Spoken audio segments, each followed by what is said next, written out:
ವಿರೋಧ ಪಕ್ಷಗಳಾಗಿರ್ಬೋದು ಎಲ್ಲರೂ ನಮ್ಮ ದೇಶಕ್ಕೂ ಇಂದಿನ ನಾಳೆ ಅಪಾಯ ತಂದಿತ ಅಂತೇಳಿ. ಯಾಕಂದ್ರೆ ನಮ್ಮ ಬದಿಯ ನಮ್ಮ ನೆರೆಯ ದೇಶರು ನಮ್ಮಲ್ಲಿ ಯಾವ ಸಮಸ್ಯೆಗಳಿದ್ದಾವೆ. ಭ್ರಷ್ಟಾಚಾರ ನಮ್ಮಲ್ಲಿದ, ಮುಗುಲು ಮುಟ್ಟದ, ಎಲ್ಲ ನಮ್ಮ ಸಂಪತ್ತು ಕಾರ್ಪೊರೇಟ್ಗಾಗಿ ಹೋಗಿ ಶೇಖರಣೆ ಆಗ್ಯದ. ದುಡಿಯೋರ ಕೈಯಲ್ಲಿ ಏನೂ ಇಲ್ಲ. 99% ಜನ ಎಲ್ಲನೂ $1.5 ಟ್ರಿಲಿಯನ್ ಆಸ್ತಿ ಹೊಂದಿದ್ರೆ 1% ಇದ್ದಂಥವ್ರು, ಅದು ಇನ್ನೂ ಕಡಿಮೆ. ಅದಕ್ಕಿಂತಲೂ ಈ ಕಾರ್ಪೊರೇಟ್ಗಳು $2.5 ಟ್ರಿಲಿಯನ್ ಆಸ್ತಿಯನ್ನು ಹೊಂದಿದ್ದಾರೆ. ಇವೆಲ್ಲನೂ ಗಮನಿಸಿದಾಗ ಇಲ್ಲೂ ಇಂಬ್ಯಾಲೆನ್ಸ್ ಹೆಚ್ಚಿರೋದನ್ನು ನೋಡಿದಾಗ ಯಾವಾಗ ಏನಾಗ್ತದೆ ಗೊತ್ತಿಲ್ಲ. ಬಟ್ ಈ ಮಾತ್ರ ನೇಪಾಳ ಸಹಸ್ಥಿತಿಗೆ ಬಂದದ. ಬಟ್ ಮುಂದೆ ಏನು ಅಂತ ಯಾವುದನ್ನು ಆಯ್ಕೆ ಮಾಡ್ಕೋಬೇಕು, ಇದೊಂದು ದೊಡ್ಡ ಚಾಲೆಂಜ್. ಅದಕ್ಕಾಗಿ ಇಲ್ಲಿರೋದು ಒಂದು ಸಿಂಪಲ್ಲ, ಎಲ್ಲರಿಗೂ ಉದ್ಯೋಗ ಸಿಗುವಂಥದ್ದು.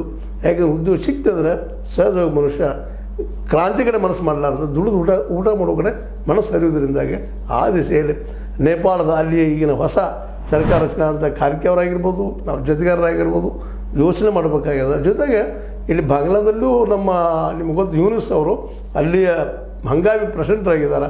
ಅವರು ಸಹ ಈ ದಿಶೆಯಲ್ಲಿ ಹಿಂದೆ ನೊಬೆಲ್ ಬಹುಮಾನ ಪಡೆದಂಥವ್ರು ಚಿಕ್ಕ ಉದ್ಯೋಗಗಳ ಸಲುವಾಗಿ ಸೃಷ್ಟಿ ಮಾಡೋದಕ್ಕಾಗಿ ಅವರು ಸಹ ಆ ದಿಶೆಯಲ್ಲಿ ಚಿಂತನೆ ಮಾಡಿ ಈ ಹೊಸ ರಾಷ್ಟ್ರ ಕಟ್ಟುವಂಥ ಪ್ರಯತ್ನ ಮಾಡಬೇಕಾಗಿದೆ. ಎಲ್ಲ ಇಲ್ಲಿಯ ಸಮಸ್ಯೆಗಳಿಗೆ ನಿರುದ್ಯೋಗ ಜೊತೆಗೆ ಬಡತನ, ಭ್ರಷ್ಟಾಚಾರ ಇವು ಹೋಗಲಾಡಿಸಿದ್ರೆ ನಿಶ್ಚಿತವಾಗಿಯೂ ಬಡತನ ಹೋಗಲಾಡಿಸೋದಕ್ಕೆ ಆರ್ಥಿಕ ವಿಕೇಂದ್ರೀಕರಣ ಆಗಬೇಕಾಗ್ಯದ.